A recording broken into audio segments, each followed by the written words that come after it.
Halo teman-teman, selamat datang di channel YouTube saya Mentormind ID. Saya pengen cerita nih teman-teman. Kemarin Sabtu tanggal 2 Maret 2024, saya bangun itu kaget banget.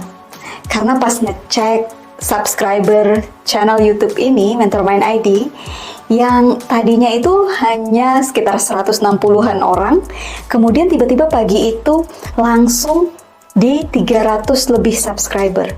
Dan itu terus bertambah sampai siang, sampai malam, dan akhirnya mencapai hampir sekitar 600 di semalam tanggal 2 Maret 2024.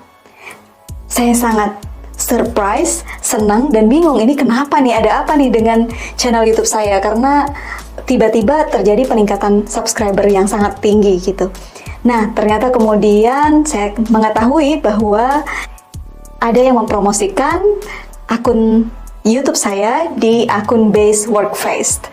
Dia bilang, sumpah baru nemu channel YouTube bagus banget, tapi nggak nyangka subscribernya masih dikit. Ya emang, buat kalian yang CV-nya nggak tembus-tembus atau gagal pas tahap interview, kalian wajib nonton ini sih. Tips and triknya daging semua. Sangat informatif dan thoughtful. Hampir 2000 repost, 1926. Likes-nya juga udah hampir 10.000 nih, 9.374 likes, dan ada juga hampir 7.000 bookmarks. Jadi ada. Nah, sekali lagi buat saya ini sangat appreciate. Saya berterima kasih buat teman-teman semua yang sudah senang dan ikut membagikan, meng-share ulang dari postingan ini, nge-repost di akun X masing-masing, dan kemudian banyak yang datang ke channel YouTube saya, nonton, memberikan komen, ada yang nge-reach via LinkedIn juga. Thank you buat teman-teman semua, dan mudah-mudahan apa yang saya bagikan di channel YouTube ini memang benar-benar bermanfaat buat teman-teman. Nah, karena tadinya tuh saya sama sekali nggak mengerti apa sih ini akun Base Workfest gitu ya. Karena saya nggak main Twitter, jadi kemudian saya mencari tahu teman-teman tentang akun Base ini. Oh, ternyata ini adalah akun yang dimana banyak sekali orang-orang berkumpul di situ untuk membicarakan tentang dunia kerja gitu.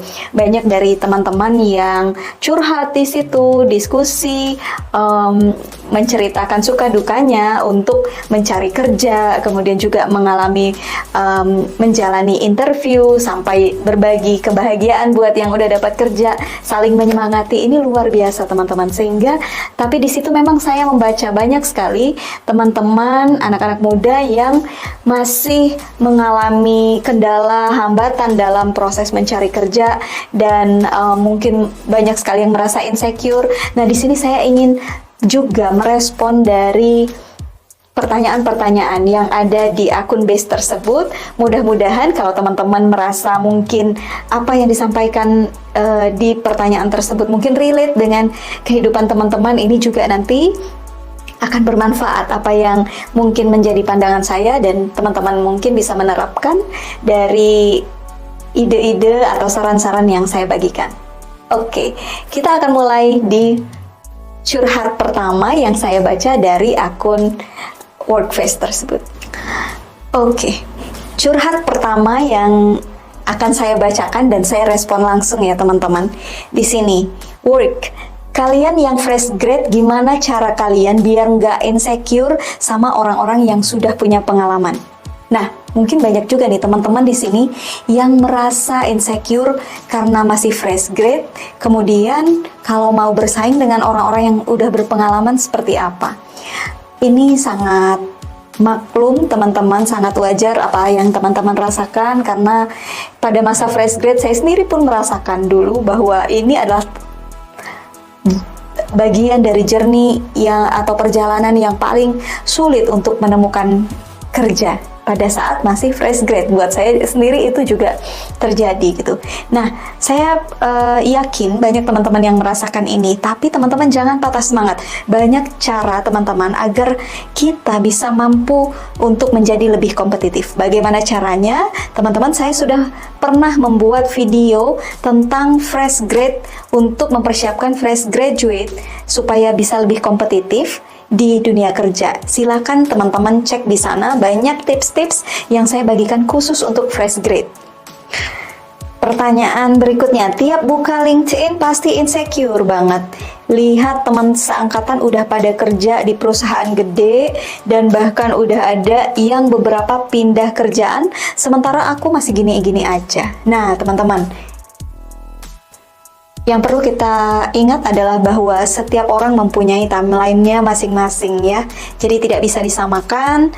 Mungkin ada dari teman-teman seangkatan, dari teman-teman yang sudah bekerja, sementara teman-teman mungkin masih menyelesaikan skripsi atau mungkin masih berjuang menemukan pekerjaannya. Tidak apa-apa teman-teman, fokus kepada diri teman-teman sendiri. Apa yang sudah teman-teman persiapkan? Sejauh apa teman-teman mempersiapkan diri teman-teman untuk bisa compete di dunia kerja? Itu yang paling penting. Apakah teman-teman dalam masa menunggu pekerjaan yang akan mungkin nanti match dengan teman-teman, teman-teman sudah melakukan apa? Teman-teman sudahkah menambah skill teman-teman? Sudahkah memperkuat kemampuan bahasa Inggris dari teman-teman? Sudahkah mencari networking sebanyak-banyaknya? Sudahkah teman-teman berusaha untuk menemukan tempat magang, tempat teman-teman bisa belajar dunia kerja melalui magang ataupun melalui kerja relawan misalnya? Ini yang sangat penting untuk teman-teman lakukan. Jadi tidak perlu teman-teman melihat kanan kiri sudah seperti apa, tapi teman-teman fokus kepada diri teman-teman, fokus untuk mempersiapkan bagaimana teman-teman supaya bisa lebih kompetitif. Itu yang terpenting. Pertanyaan berikutnya, lulusan universitas terbuka, apakah juga bisa diterima kerja di perusahaan yang bagus? Aku kadang insecure sama lulusan kampus ternama. Makasih. Nah, teman-teman, sebenarnya yang paling penting untuk HRD bukanlah pendidikan, tetapi pengalaman. Jadi kalau teman-teman berusaha untuk mencari pengalaman dulu, tidak usah langsung punya ekspektasi. Itu tentu setiap orang punya ekspektasi bekerja di perusahaan yang bonafit, perusahaan yang terkenal, yang memberikan gaji mungkin besar. Tetapi teman-teman ada langkah untuk menuju ke sana. Ketika teman-teman merasa lulus dari universitas terbuka, sebenarnya kesempatan pun terbuka kok kepada teman-teman, asal teman-teman punya skill yang bagus, punya keterampilan-keterampilan. Jadi tidak perlu fokus kepada dari universitas mana teman-teman berasal, tetapi keterampilan apa yang teman-teman punyai dan teman-teman bisa offer kepada perusahaan. Itu dulu. Jadi tidak peduli teman-teman kuliah dari mana, teman-teman bisa menambah skill teman-teman dengan ikut bootcamp, ikut online course, banyak yang gratis juga di internet. Yang penting adalah niatnya untuk meningkatkan kualifikasi dari teman-teman, kualitas teman-teman ini, keterampilannya ditingkatkan. Apa saja yang khususnya yang relevan dengan dunia kerja yang teman-teman ingin masuki. Contohnya ketika teman-teman ingin bekerja di dunia keuangan contohnya, ya berarti kemampuan teman-teman dalam akuntansinya diperbaiki, bahasa Inggrisnya diperbaiki juga gitu ya, sehingga mampu nanti untuk menghandle format-format keuangan yang dalam bahasa Inggris, misalnya laporan keuangan dalam bahasa Inggris, itu yang dikuatkan sehingga nanti teman-teman bisa memberikan penawaran yang lebih baik kepada calon kantor yang mungkin ingin merekrut teman-teman. Jadi itu yang paling penting, tingkatkan skill teman-teman. Tidak usah terpaku kepada dari kampus mana teman-teman berasal. Karena teman-teman, jangankan ini dia universitas terbuka versus universitas ternama.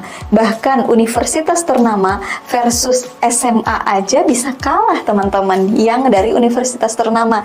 Jika orang yang punya background SMA ini punya pengalaman yang tinggi gitu. Jadi kuncinya adalah di pengalaman. Jadi teman-teman tingkatkan skill, lalu teman-teman mencari pengalaman kerja, mencari internship, mencari pengalaman kerja, sehingga itulah yang akan menjadi bekal teman-teman nanti ketika di CV-nya teman-teman majukan itu lebih dulu, baru kemudian pendidikan teman-teman tadi berasal dari mana. Pertanyaan berikutnya, nggak apa-apa nggak sih kalau waktu kuliah lulusnya cepet, tapi ternyata belum kerja-kerja?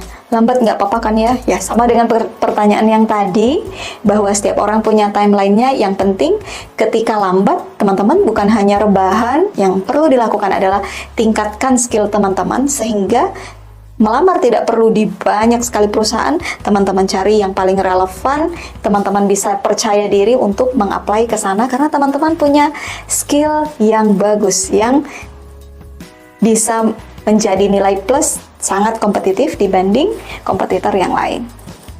Nah, sedih banget nih tadi interview tapi gak perform dengan baik. Langsung insecure duluan sama yang lain yang udah punya pengalaman.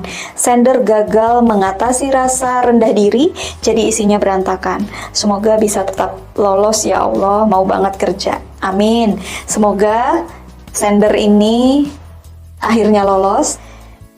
Memang teman-teman, ketika kita melakukan interview, biasanya tentu ada rasa ragu, rasa minder mungkin melihat yang lain yang mau diinterview lebih berpengalaman.